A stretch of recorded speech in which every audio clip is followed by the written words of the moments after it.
Hello and welcome to the Engineer Exchange, a podcast where we share experiences, insights and knowledge with experts in the industry.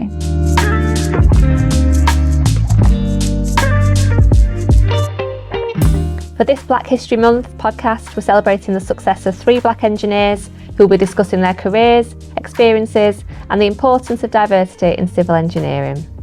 I'm Alex. And I'm Hayley. And we are your podcast hosts from Waterman Aspen. We are super excited to have you both here with us today. Do you want to introduce yourselves, starting with Nguru? Yeah, thank you. Thank you for having me today. No, thank you. Here's Nguru. I'm an area manager with Waterman Aspen and seconded out to Amy at the moment with as a principal civil engineer.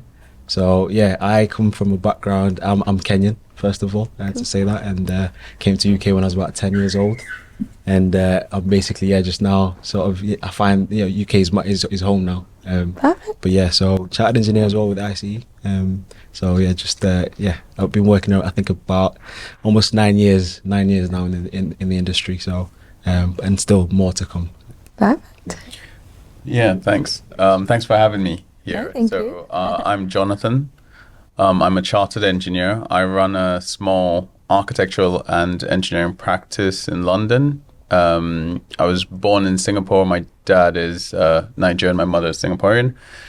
And I've been in the UK pretty much like you, about 10 years after uni. Just working here, doing my own thing, really. Cool, thank you. We'll also be joined by Meshi Taka later on in the podcast. Okay, so let's get started. Yes. Has your cultural background had any influence on how you've navigated the civil engineering industry or influenced any decisions you've made? I think culturally, African parents, right, they don't consider, I was going to say, my dad is like, you either have to be a doctor or an engineer or a lawyer. Yeah. Any one of these things, don't come back home. Like, my dad is still beefing with my brother because my brother's a chef. He's like, why do you want to cook for people? Like, you know what I mean? They just don't get that. So I think there's been that additional pressure, sort of being in society to succeed. I'm very fortunate that I was born and I've grown up in different countries. And that's allowed me to, like, my grandfather was a civil engineer. So it was something that I always thought I could be. Yeah. You know what I mean? Yeah. Whereas coming to the UK and doing some of the work in the organizations that I volunteer for, we were out in a school and we had this young Caribbean boy and he was like, I didn't know a black person could be an engineer, with that representation. Yeah. So it was actually interesting, a very different perspective from what I grew up to. Yeah. And I think that's fed into some of the aspects of being a civil engineer and succeeding, but also trying to be kind to myself and not have those cultural expectations on me. Yeah, no, that's brilliant, to be honest. I think for me as well, my dad was actually a civil engineer as well. Mm-hmm. And I think I wanted to be an architect, actually. That's how it's all started. And then I realized that I didn't have any sort of examples of an architect who was actually black in a sense. Wow. But I had the civil engineer who was my father, who was was a good role model for me back then. And I think that's when it sort of swayed me to go towards civil engineering, because architecture was almost put so far ahead in the sense, is what I remember, that it's not really for me in a sense, but I could see an example of a civil engineer who's... You had the role model. I had the role model in the sense that... Yeah, you can't be what you can't see. Yeah, you can't be what you can't see, exactly. Yeah, exactly. I mean, I wanted to be a graphic artist and my dad was like, no, I've lost one to chefing, cooking. You're the first, you have to do it. I was like, okay, fine. So I didn't have to change, because initially I got into Newcastle University for game design and software engineering, and my dad was like, no, civil. So you must be good at graphics. Back in the box. I don't know. I've never pursued that angle. Like, I thought it was okay. Yeah. Growing up in an African household, I think one of the cultures that we can say is African parents will always push you to go to religion, whether it's Islam or Christianity kind of thing. That's something that really is instilled in you. My background is actually Christianity and whatever. So I've been able to take the values that I've learned from there and put it into the civil engineering industry. What I'm trying to really think about is how I would approach someone in the first instance. So whoever I'm working with, I'll give them the grace really that they need. So treat people as you'd want them to treat yourself in the sense. So I think I've experienced in a sense of where I've been in a situation where somebody hasn't really treated me the way I would have treated them in a sense, and that has sort of shocked me in the past. Right. But yeah, so I think my cultural background as an African as well, we are, also taught to love everyone. Whoever it is, you just go in, whether it's at work, whether it's anywhere that you go to, you just, you get on with it, everyone. Very strong values. Do you know what I mean? It's a strong value in the sense of Definitely. Yeah. Please. Cool. So, Jonathan, you've been quite open on social media about your experience as someone who is neurodivergent. Has this had any further influence on any decisions that you've made or on your career path? And how do you sort of navigate that? Okay. Yeah, it's interesting. I haven't sort of fully come out to say it. No, I talk a bit about it. Yeah. And one, because my diagnosis was late. It's only last year I got diagnosed. But the diagnosis also came from my son, who's diagnosed and was having a couple of issues in school. He was diagnosed as autistic. Wow. And doing that research to understand sort of traits and sort of characteristics of sort of being neurodivergent, it led me to my own diagnosis around that, right? So essentially I've gotten through life, almost 40 years with not being okay and not having the diagnosis, right? But also there was a bit of a reflection on why I chose the path I chose. Like, for example, I run my own practice, and the reason why I run my own practice is I've always struggled to work in organizations, not necessarily because I could not deliver work or I couldn't be really good at the work I delivered, but just tiny things like the lady talking to me about her kids while I'm trying to do calculations, or someone typing on a keyboard or something like that. Lovely people telling me about your daughter, and I should be interested. I should say, yes, that's amazing, but I can't do two things at the same time because that hyper focus is breaking. And, keyboards and trying to have my headphones, but my boss basically going, you can't listen to music while you're doing work. You know what I mean? So what I started finding out was I'd be in the office from 9 to 5, and then I would still come home, make a cup of tea, and be working and doing what I really needed to do up till 10, 11 o'clock at night. So effectively, I was working the entire day just to be able to. And after a while, I just went, can't do this. I want to work on my own. And there are a couple of times I went to my boss to say, hey, can I have a different way of working? And he was like, no, Joe, what you have to do is play the game. I don't understand why you can't just do what everybody else is doing. Yeah. So it got to a point I was like, I know, right? Yeah. It got to a point where I was like, I just kind of want to go and do my own thing because I'm getting burnt out working 10, 15 hours and the whole weekend catching up and stuff because I can't really focus on delivering work. So that sort of led me to do my own thing. I stepped away and a couple of clients were like, hey, we like the way you work because you were, in some areas that I'm not so great at, other areas I'm really good at, sort of if you give me control over a project, I think about it in multiple different ways because I can connect dots in different ways. And they really like that. And that's how I started doing my own thing. And the diagnosis, has it changed a lot of things? No, it's allowed me to be more open and understanding about why I am like that. So it's been great for that. And it's also great for barriers and boundaries that I basically say, this is me, this is how I like to work. Take it or leave it. Right. It's like that. Yeah. And differences should be celebrated. Not everyone thinks differently. No one's path is the same to success. So I think it's great that you've carved your own path and you've worked to your strengths, and now hopefully you're thriving in what you're doing. So that's it's all right. Awesome. Yeah, good for you. Having a business can actually you have to put more time into it, I think. How has that been sort of? Now you're just working you yourself trying to grow your business. So I'm diagnosed autistic ADHD, which means that I have both the strengths and the annoying traits as well on the two sides of things. So it's great sometimes because I can plan things. I'm a great engineer, project manager. I'm very analytical. And I can juggle a few things with the ADHD, but there are times when stuff gets super overwhelming and things like that. And so for example, work week is very, I only go to the office on a Wednesday, for example. And there are different sort of there are times when I'm on the rug at home, just lying down, looking at the ceiling, going, can't function, can't do anything, because you know what I mean? But it's also that amazing understanding of this is me, this is how I am, this is how I work, this is how I function, and my team understand that, and my team have the flexibility to operate and work how they want to work as well. So it's been great, really, to be that way, still earn an income and still do the things I enjoy doing. And then have the little ones. Those ones are the ones that actually destroyed my routine. You need the flexibility. They're the real hard work. The real hard work was the children when they came out. I was like, I'm fine, nothing affects me, I'm okay, I'm on top of the world.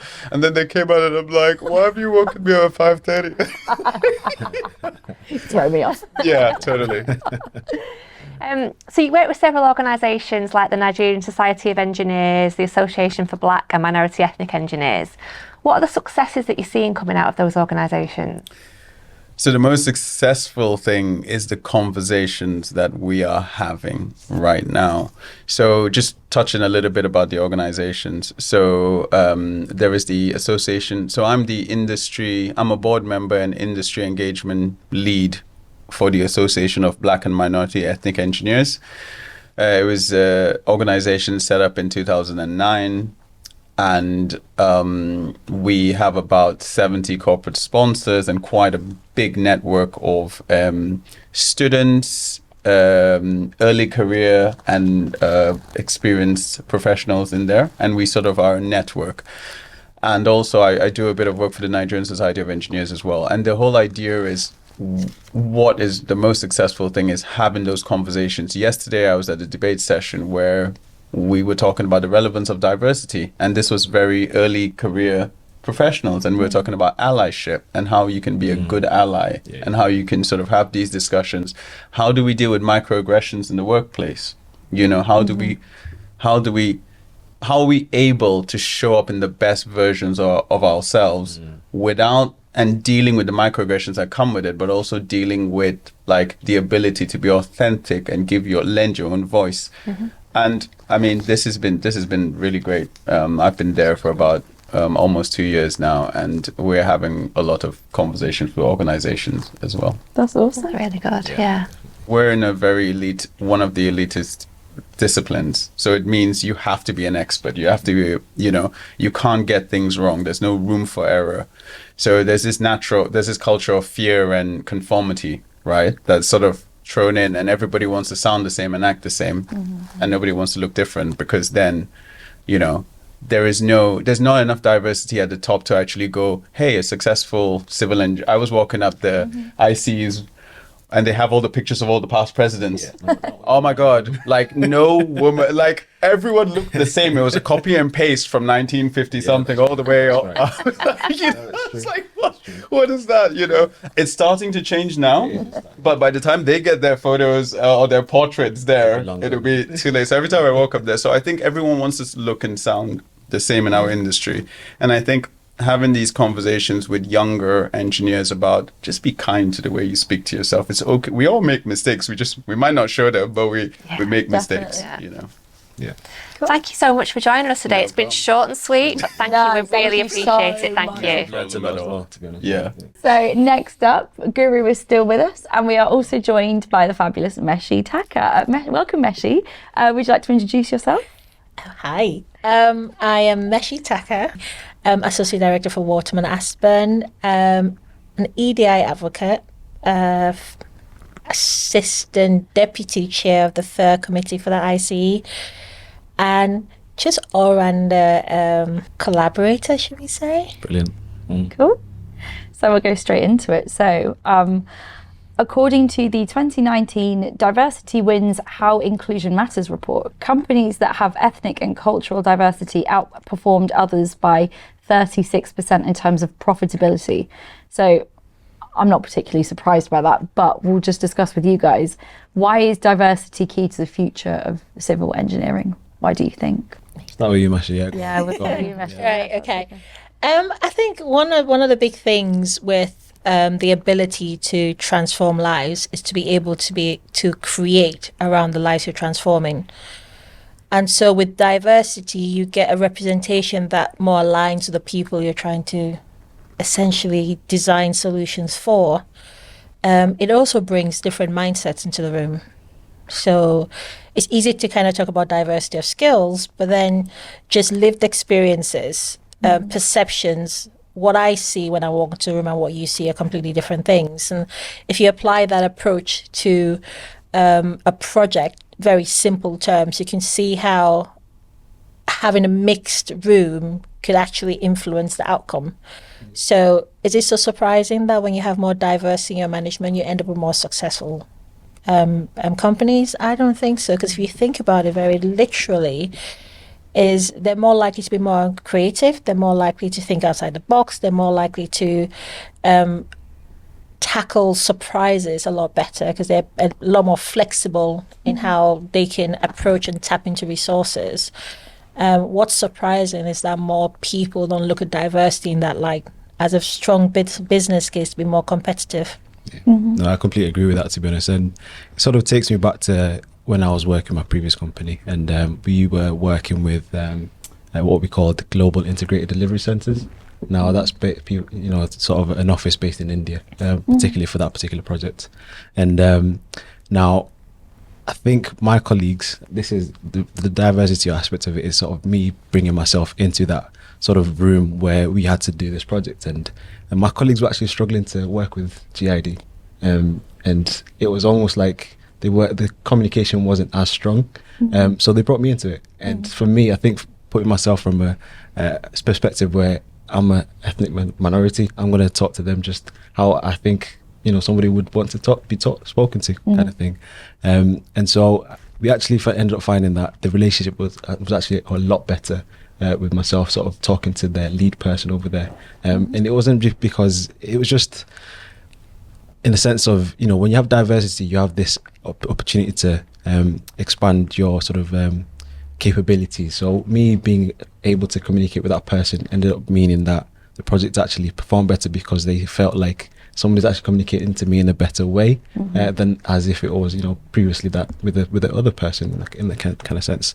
Now it's to no one's fault that communication sort of can break down, but it's almost that having that diversity, having that differences, gives you that extra option to try a different avenue, if that makes sense. And that's another way that I think it can work, isn't it? Yeah, I think the big thing for me though, it's particularly when you look at leadership and when people talk on things where they haven't experienced themselves.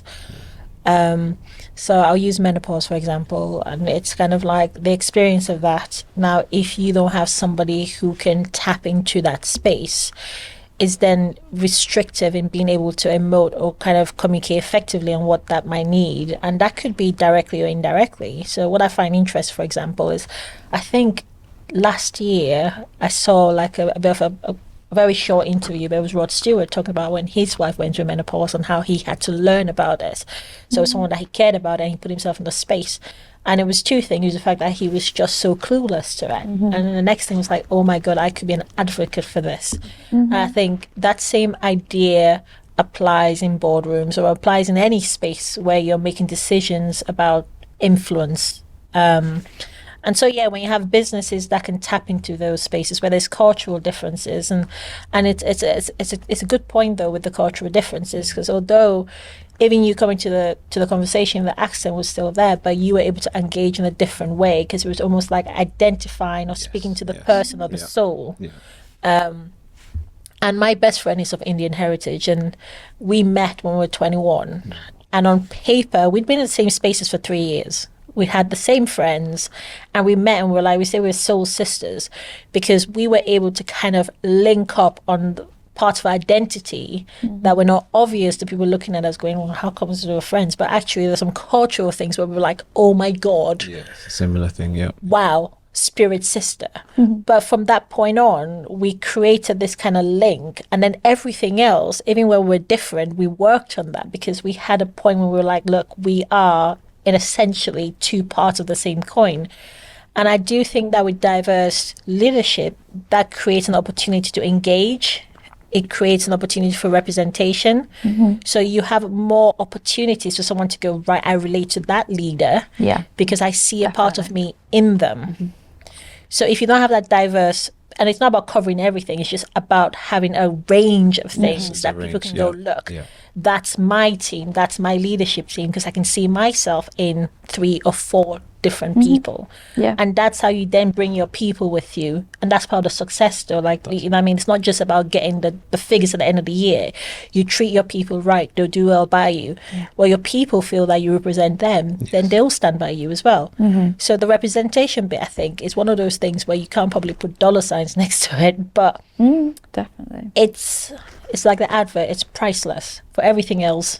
But for this, it's priceless. If you get that bit right, you can win a lot more allies than you can build enemies. I think it's more like learning, more compassion for others. You don't, if what you don't experience, you don't know. Like, and the more you learn, the more you can be compassionate and thoughtful towards people at work, or just people that you come across, or your friends and things like that. So I think it's the simple conversations as well that you can learn from other people. So even just the holidays, rather sort of religious holidays that they do, you don't know. I didn't know anything about Diwali, but speaking to my colleague over in India, I was like, wow, this is really interesting, isn't it? So and they feel that you connecting with me because you're not asking me about work necessarily, whereas someone else can actually just go directly to, let's speak about work. But you try to find a sort of common ground in a sense. I'll tell you how what I experience in my culture. You tell me what you experience in your culture, and if you don't have that as a sort of mixed diversity within your sort of team and stuff,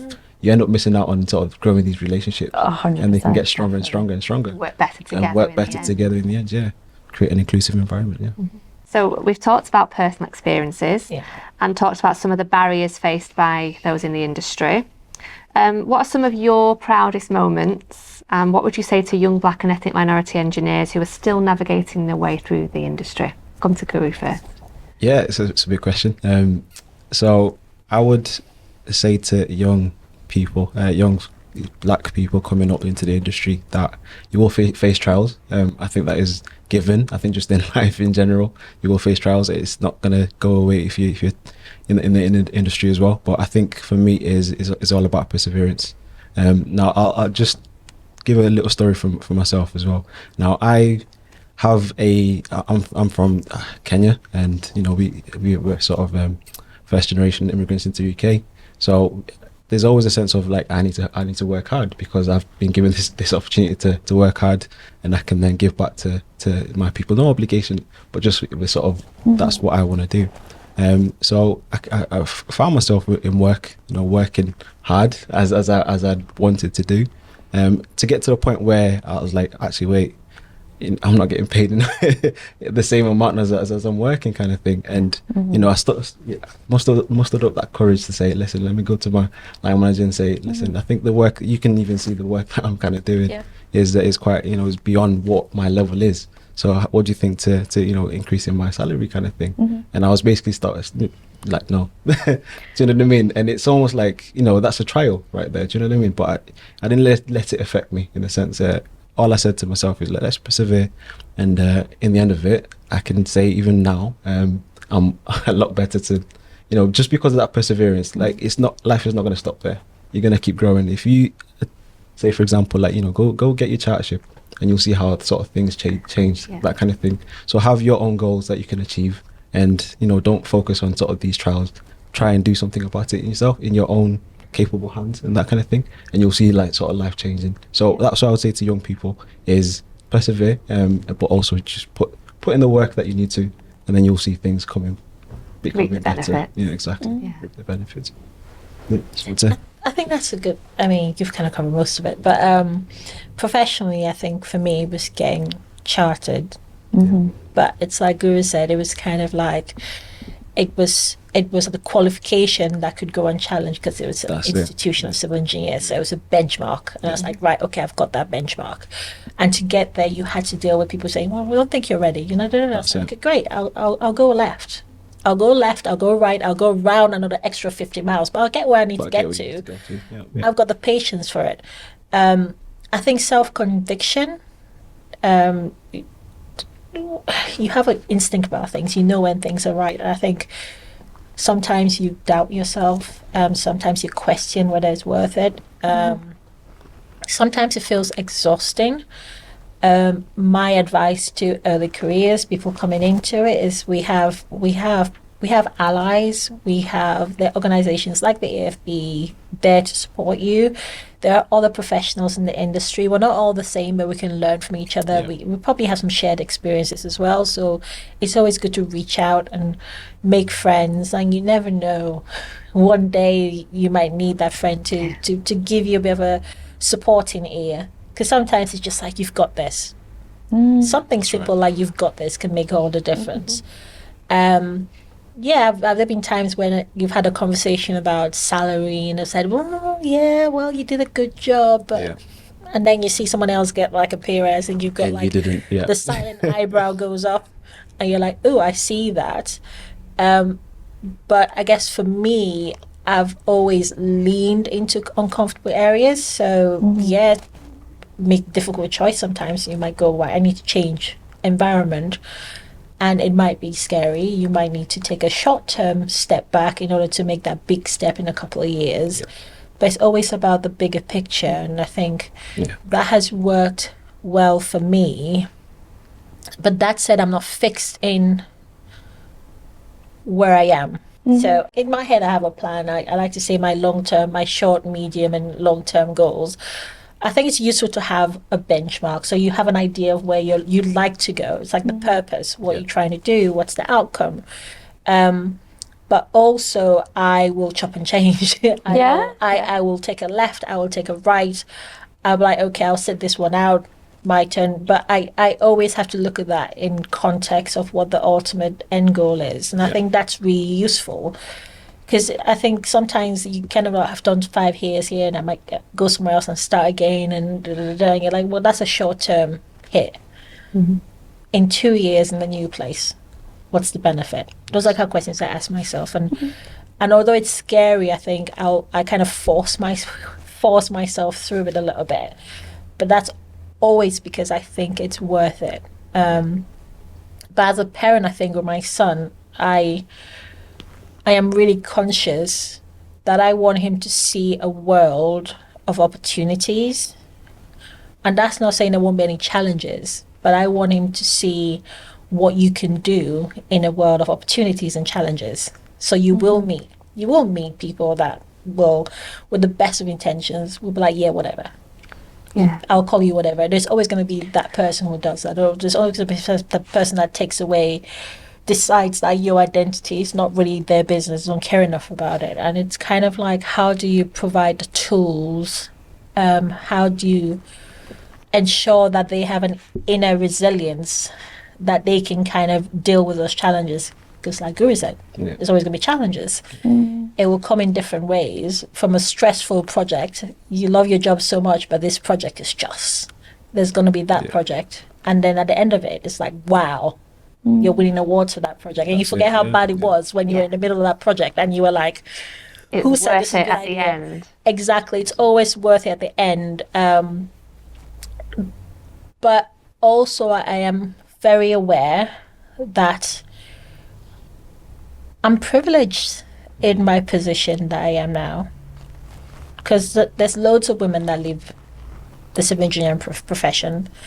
I know of early careers, people from Black ethnicity that go to university, get the degree and never get a chance to get this, to go through this, to work in the offices, to work with international projects, to become chartered, because they never made it through the door. They never got the interview. Yeah. So I think it's recognizing what we have and valuing what we have, even though we always want to push for better equity, for fairer for everybody is, but kind of taking the time to go, right, actually, I am grateful that I've got this as well.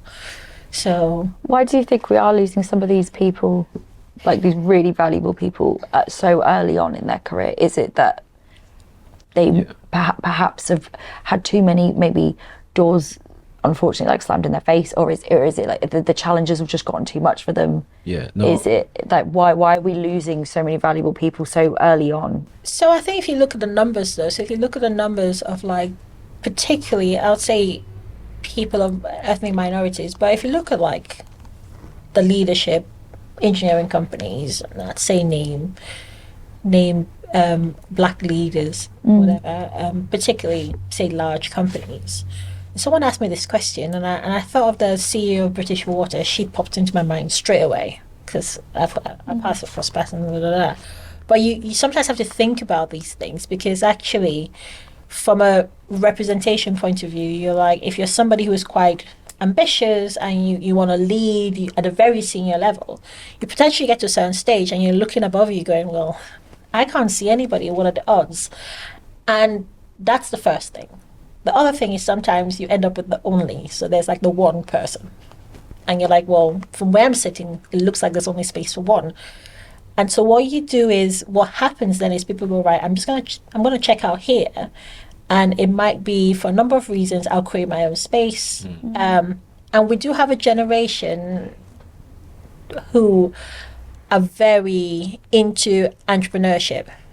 They're creating their own spaces. They're creating their own businesses. They're saying, look, if you can't create a place for me where I can thrive, I'll create my own place for me where I can thrive. And I'll attract the people like me to this workplace. And that's becoming more and more common now. I mean, just look on YouTube and you're Steve Bartlett and all these people. So it's like Jonathan, who we spoke to earlier. That's exactly what he was. It's a lot more achievable. It's a lot more achievable to kind of just branch out and create your own space. And so what's that doing is it's actually much easier for you to just step away from it. With engineering, I think what then happens is you're losing a really good skill, because sometimes they leave and they go into a completely different space. That's right, yeah.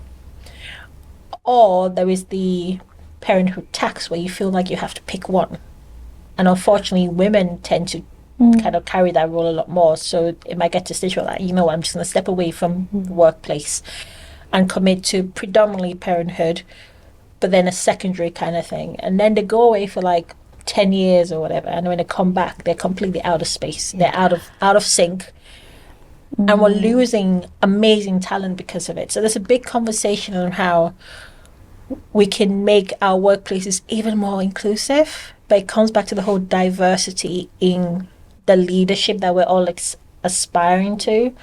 And there are others who just love the day job and want to be happy in the day job. And actually, if the workplace was more flexible, they allow for childcare, allow for this, allow for that, they'll work all day long. Do we understand what the people who work for us need in the workplace? If we got that, then perhaps we'll retain better, including the underrepresented groups, because the numbers are not very good when you look at them. Yeah, that's a brilliant answer from sort of, that perspective. I wanted to say about the younger place.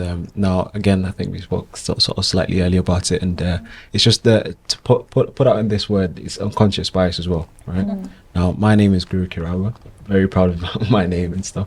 Obviously, that is coming from a Kenyan background, and it has its meaning. Now, being in UK, I've been in primary. I came in, I did primary school, high school, university, and everything.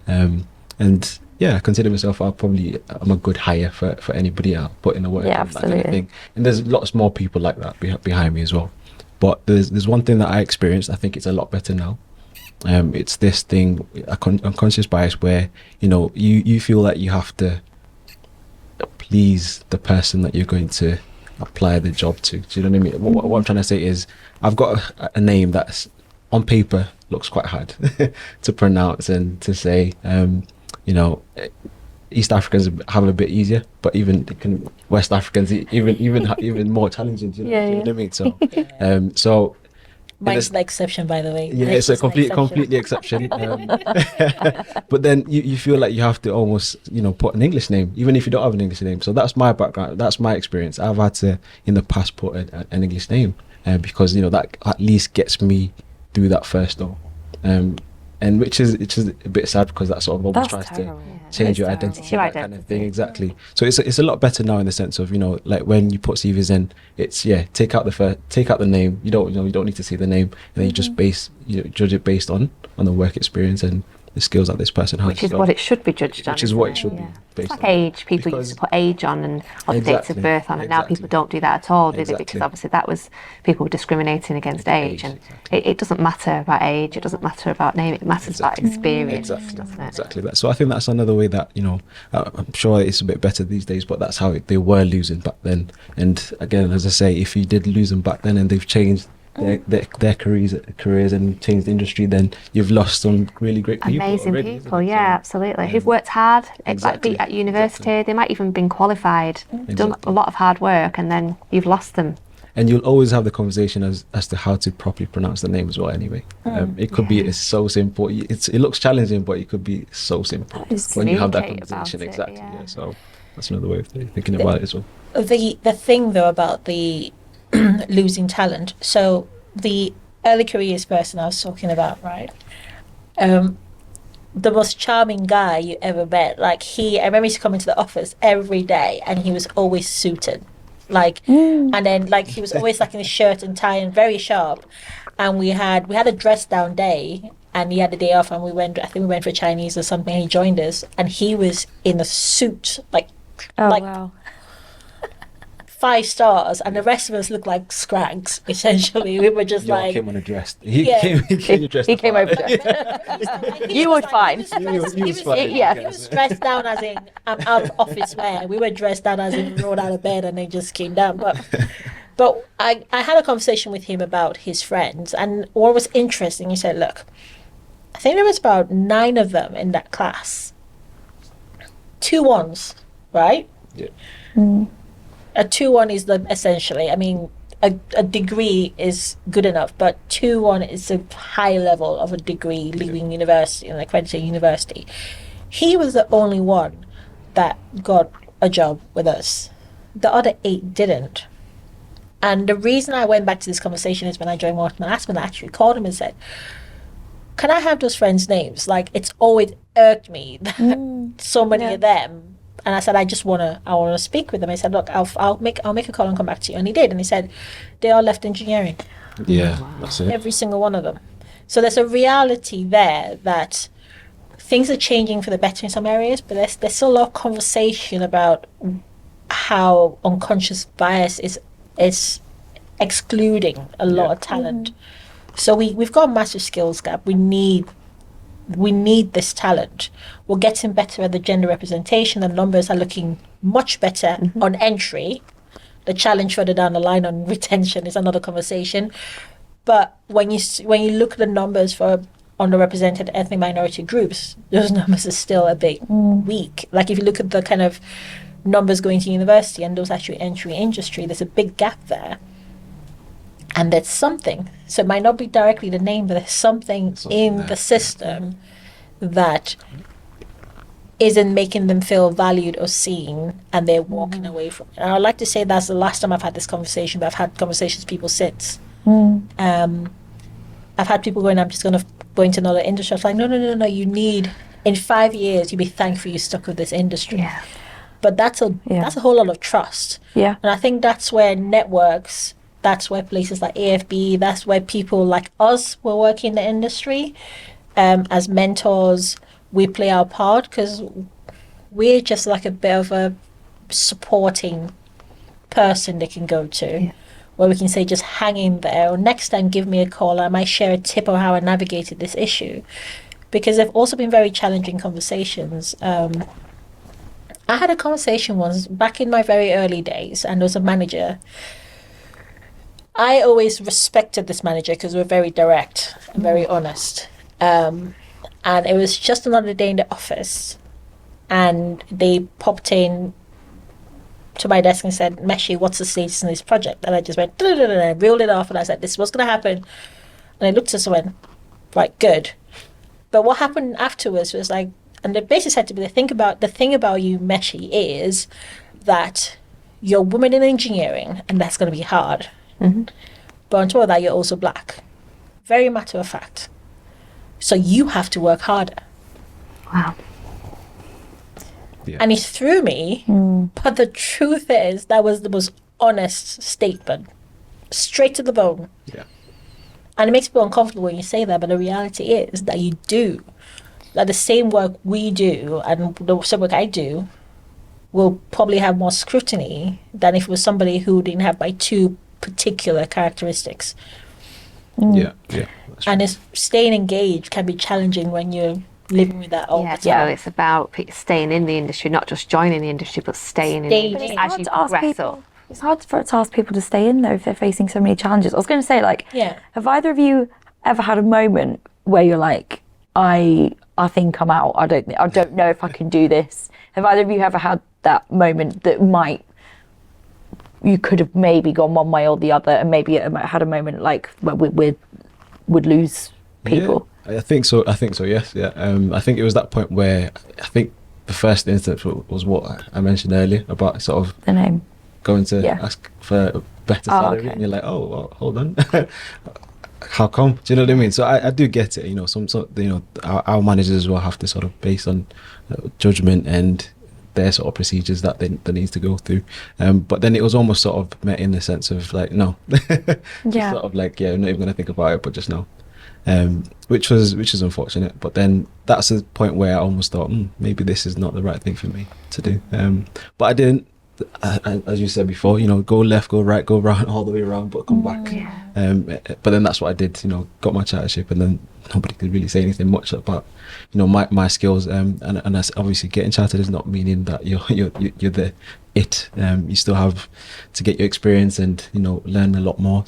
But it's something that shows you've put in the work. Yeah, you know, you can put in the work. It's a benchmark. Put you against others and say, well, you know. And that's one thing that I just remembered as well for like the younger generation as well. There's, let's just say now we've taken out the names, but we're now looking at skills. And to be honest, this does apply for everyone really. It's just that whoever's coming into the civil engineering world. But we are in an aging industry, right? And there's a lot of older people, men and women, and there's a lot more coming out in this sort of generation, like AI and that kind of thing, building those kind of skills. I think that will then give a bit better platform for younger generations to actually step in there. Do you know what I mean? A really good step in there, because who knows, what we're using now could be used completely differently to make work a lot more efficient. And I think the younger generation now have that opportunity to, you know, really step up and learn about that, and then apply it to this industry, that kind of thing. So that's another thing I would say to younger people. Just don't think of the standard route that you need to go this, you need to do that. You can go left, you can go all the way around, but while you're doing that, learn these new skills and apply it to this industry. Well, there'll be new methods that they'll be coming up with that we and people have been doing it for a long time and never thought of. Nobody will ever tell you that you can't do it, because it'll be like more efficient, it'll be a better way to do things as well. So better way. I think there's been a few times. There's one big one when I thought, you know what, I'm out. But again, for me, I've always wanted, because my dad was a civil engineer, so I've always wanted to be a civil engineer. So it was kind of very linked to my, like daddy's girl, it was all very linked to the two.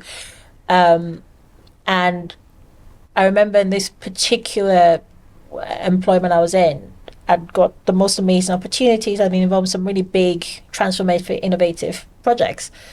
I'd worked with the very senior managers, but it kind of led to a place where I worked at the office, and I felt like nobody liked me in the office because you were like the messenger a little bit.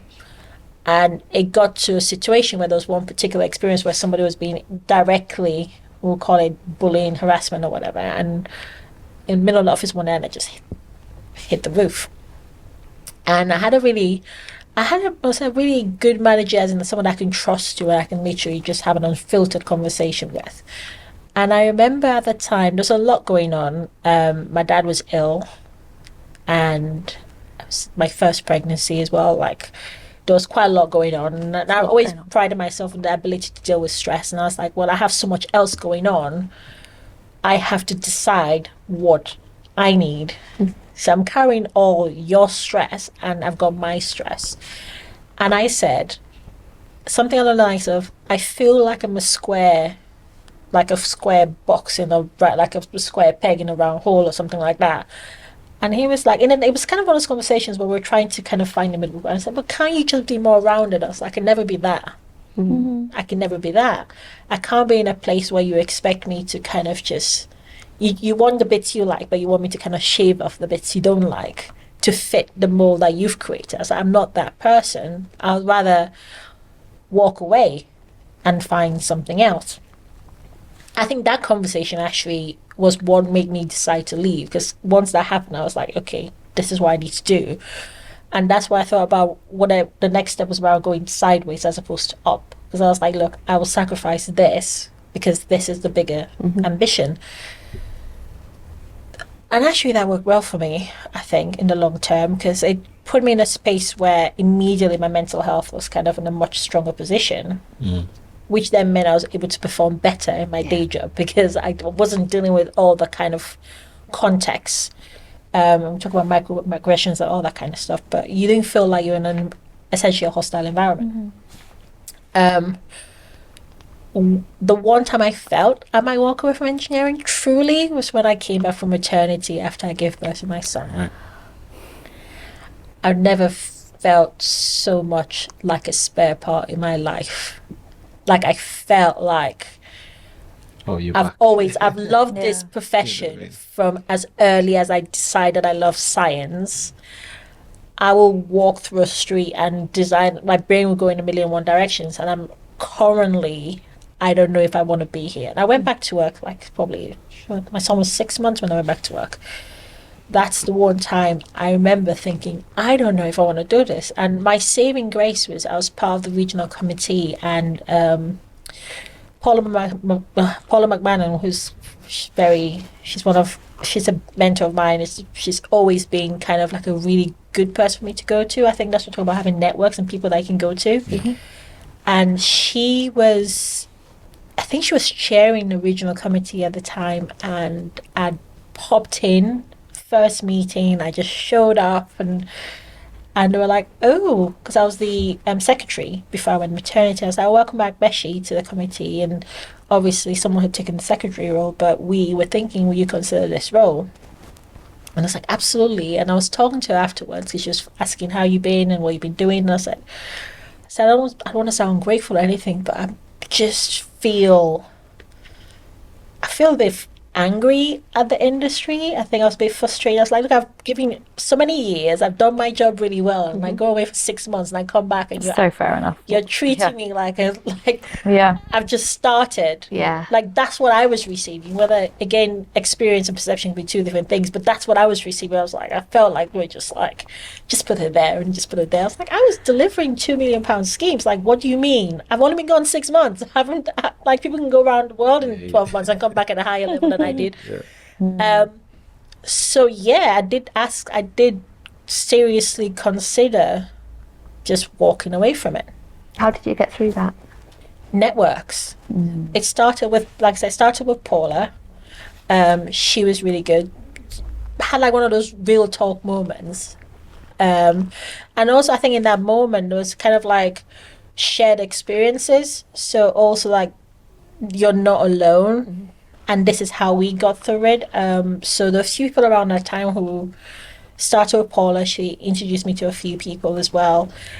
Funnily enough, it was probably just before I went on maternity. I'd done a kind of the Institute of Directors in London, which is where I first met you, Andy, for example. Okay. So I'd met a few contacts through there, and it was a case of just like linking up with them again and going, I'm back online.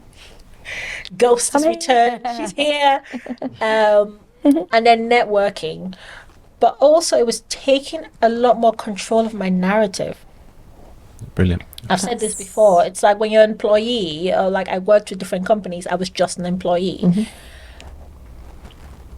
I feel so bad that I got to it so late, because I see early careers, like a lot of the early careers engineers coming through, and they've established their identity. And it's not saying that you're not a loyal employee and not doing a great job for your person you work for. It's just saying that you are this engineer, whoever your identity is, as that in itself.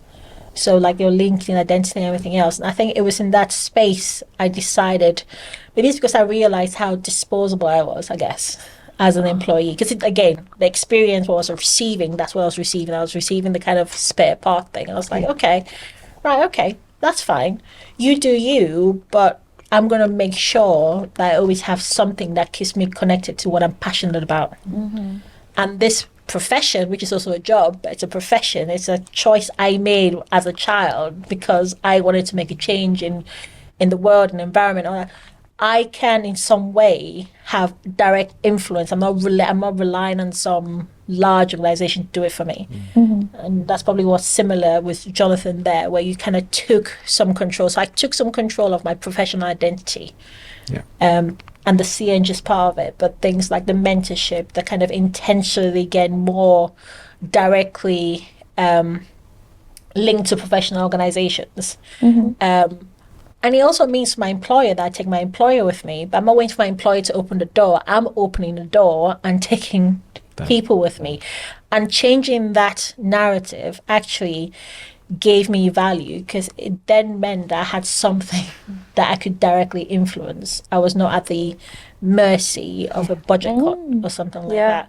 So, but that's what that was. That period was a direct, essentially it was where the financial model can happen irrespective of the EDI aspect, where someone writes a formula and says based on utilization you're bottom of the pile, but of course you're going to bottom of the pile, you just come back from maternity.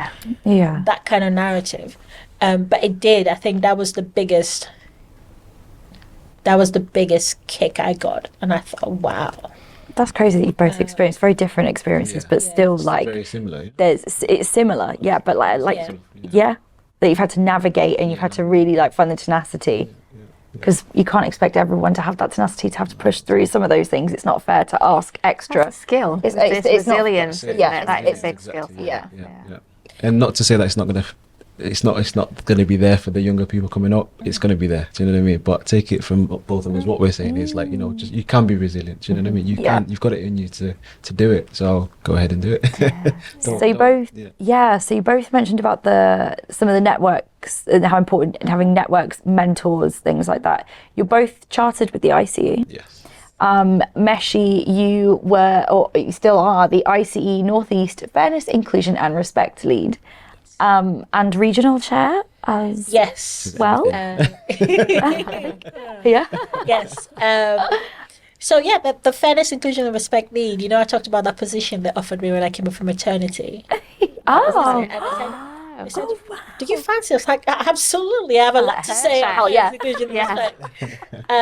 Wow. But it's been quite interesting though, because in that role you do speak to different people for different reasons, and it's what we talk about, because sometimes EDI, the conversation of equity, diversity and inclusion, everyone sits in their corner and then it becomes non-productive, because it's almost like, well, my bit is more important than your bit, and your bit is more important. It's like we're fighting between ourselves and the bigger issue is over there.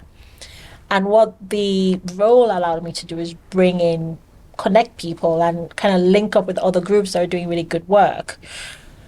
And I've been quite honored, really, because I think building equality is now national. It kind of started around the time as well. So when the Newcastle branch, the Northeast branch, was putting together, the regional director I see said, Meshi, you go represent. I was like, sure. And I got to sit around the table with the kind of the founding group, and it was amazing, kind of tapping into that knowledge base. But also, like George Floyd, when that happened, I remember early careers were like, we need to speak to somebody. Why is the IC not doing anything? And I spent a lot of time talking to it's not just the kind of like the black and ethnic minorities, but it's like their friends as well, who are like, it affects our friends, so it affects us. And it was quite good to see the activism actually going. Actually, it's good to see that compassion across groups shows unity. On the back of that was the anti-racism toolkit that the IC issued, which was also very great because it's gone through a few revisions, but it's something that's like a working toolkit now in industry. So there's all these things that have happened, but the challenge is always to keep on evolving and keep on moving forward. Like, just to say, oh yeah, I'm a fair lead and we're still doing what we did 3 years ago, you should, like, if you're saying that you have a problem, really. So in my head, I'm like, right, okay. Am I keeping up, or am I kind of stuck in the past? And the reverse mentoring thing is a good reference point, where in my experience now, I can talk about what I've been through, but you need to check back to the people coming behind you, want to see what they're seeing when they see you, what do you represent? but also what can you learn from them in as much as they're learning from you. And I think that's been really useful. And we created, in coming to my regional chairship, should we say, we created a new group, which is like the Fur Action Group. And it's something that ties back to the Fur Committee, the National Fur Committee. And we've got people like Darcy, who's on that group. Obviously, she sits in the Waterman Aspen EDI group as well. And Donny sits in that group. Yeah. So it's not just, it's a very mixed demographic for that reason. We want a diversity of ideas, we want a diversity of contributions. We recognize that the experience of someone like Donny, who's been in the industry, is the very highest level, paired with someone who's coming in with fresh ideas, can be very productive. And that's the next step. But it's always having the conversation, so being able to kind of say, well, Black History Month, what do you think? And doing it in such a way that even someone is a bit nervous about starting a conversation, they might want to listen or engage or just learn something new from it.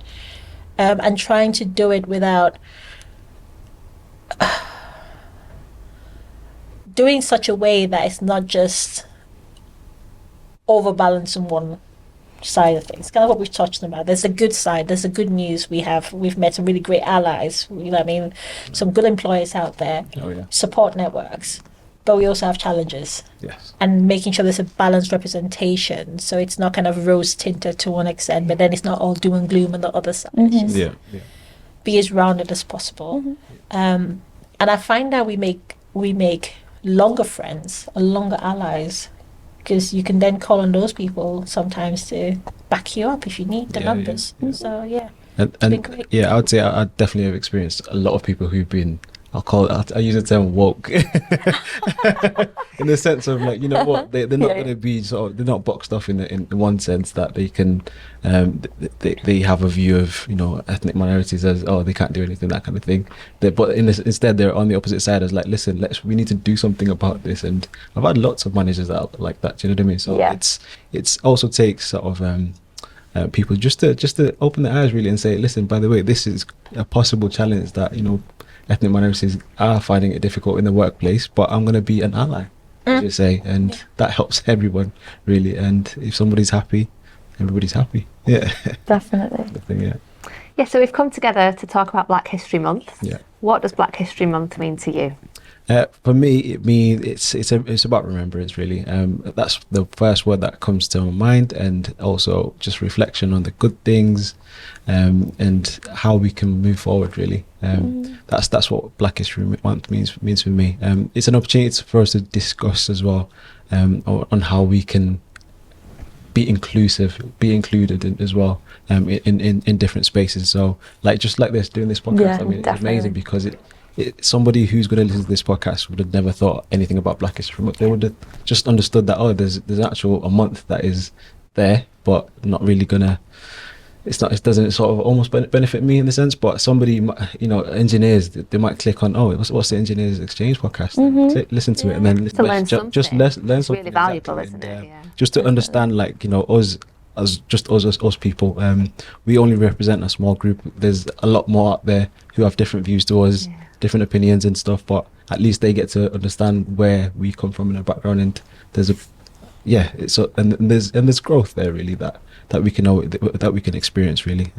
So that's what Black History Month means to me. It's just about reflecting, remembering, and then looking to see how we can better. I love that, remembering. That's so nice. What about you, Meshi? Again, I think it's just an opportunity to learn. So for context, I mean, you've talked. I grew up, although I was born in London, I actually grew up in West Africa, and my education through primary school included a lot of African history. So I grew up learning about Kwame Nkrumah, and, you know what I mean, Mobutu, and, you know what I mean, all these names that you learn in school, and it's not just school, but they become like legacies. So you go around like Samuel Doe and all these people, you're like, oh, right. So to an extent, we have, it's not complete history, but we have a level of historic relevance. I went to school and I studied about colonization, and it didn't in any way make me an enemy of the West. It was just a contextual knowledge of the history that we have. And actually, for me, history is about learning and what you can do better going forward. Yes. Now, my experience, and compared to someone who perhaps went to school most of their school life in the UK, will be completely different. And it's well documented that level of history relevance or historical relevance is not really covered very well in schools, and that's one of the things that you're trying to change. So I think Black History Month is recognizing that there's a part of our identity, Black British identity, that needs work, and part of that is it gives an opportunity to learn more about Black culture. What is Black culture? We know people, we've got Black communities who are second generations from the Caribbean, but we're from the Caribbean. I'm learning as well because I'm from West Africa. So as somebody who's Black, I use Black History Month as an opportunity to learn about Black British history, right? Because we all have to learn, and it's not about us and them or whatever. It's like, this is something we can all contribute towards. It could be arts. It could be historical events. It could be actually understanding what we mean by microaggressions and lived experiences, and even racism.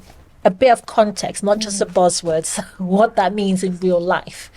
And also, while you're there celebrating, you can do all of those and still go, well, and while we're here, let's celebrate some of these people that perhaps historically got missed. Let's start today and celebrate them. How about all these people of Black heritage that are doing amazing stuff?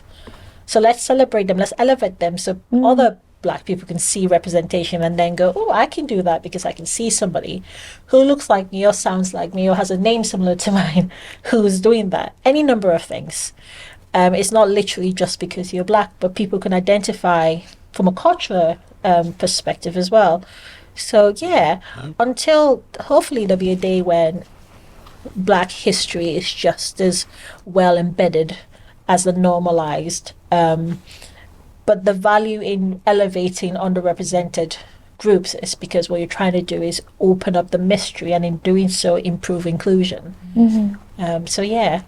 Yeah, I love that, to be honest, what you said there. It's about even us within the Black community actually learning about each other as well, because you're from the West, I'm from the East, there's South, there's North, and there's all different histories there. There's thousands of languages and cultures. You mentioned there, I don't necessarily know too much about them, but I know Tomboya, who's Kenyan, and I know the Mama movement, that kind of thing.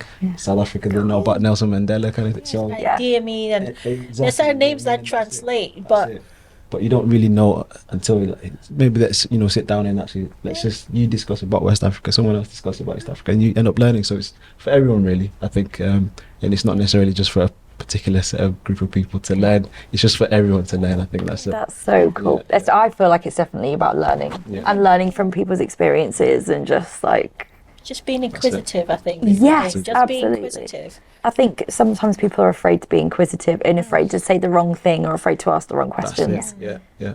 So yeah, I think it's been so good. Yes. Hearing really everything, and we've learnt a lot as well. So thank you very much. Yeah, great stuff.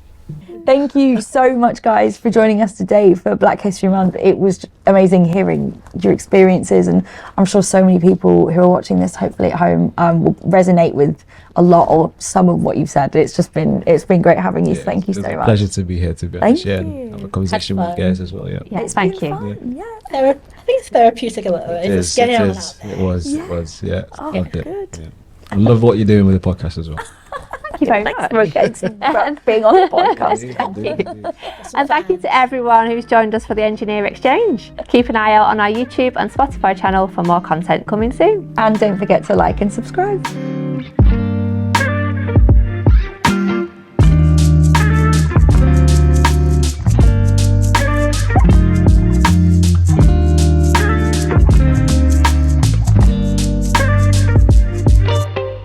I love what you're doing with the podcast as well. Thank you very much. For being on the podcast. Thank you. And thank you to everyone who's joined us for the Engineer Exchange. Keep an eye out on our YouTube and Spotify channel for more content coming soon. And don't forget to like and subscribe.